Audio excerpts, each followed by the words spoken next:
சுவையான டேஸ்டான உருளைக்கிழங்கு கிரேவி எப்படி செய்யறோம் நம்ம பார்க்கலாம். தேவையான அளவுக்கு உருளைக்கிழங்கு எடுத்து நல்லா வாஷ் பண்ணி தோல் நீக்கி சின்ன சின்னதாக கட் பண்ணி வச்சுக்கோங்க. 1/4 மூடி தேங்காய், பட்டை, சோம்பு, 2 தக்காளி கட் பண்ணி உள்ளே சேர்த்துக்கோங்க. இதை நைஸாக அரைச்சி எடுத்துக்கோங்க.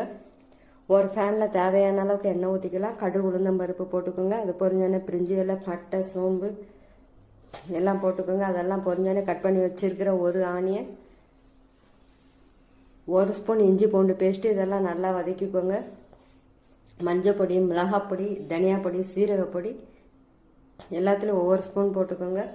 1/4 ஸ்பூன் பெப்பர் பொடி உள்ளே போட்டுக்கோங்க. இதெல்லாம் நல்லா வதக்கிக்கோங்க. அரைச்சி வச்சுருக்க பேஸ்ட்டை உள்ளே சேர்த்துக்கலாம். இப்போ கட் பண்ணி வச்சுருக்க உருளைக்கிழங்கை சேர்த்து நல்லா வதக்கிக்கோங்க. கொஞ்சமாக தண்ணி ஊற்றி தேவையான அளவுக்கு சால்ட்டு போட்டு நல்லா உருளைக்கிழங்கு வெந்து வந்தோடனே எடுத்துக்கோங்க. இப்போ சூப்பரான டேஸ்டான உருளைக்கிழங்கு கிரேவி ரெடி.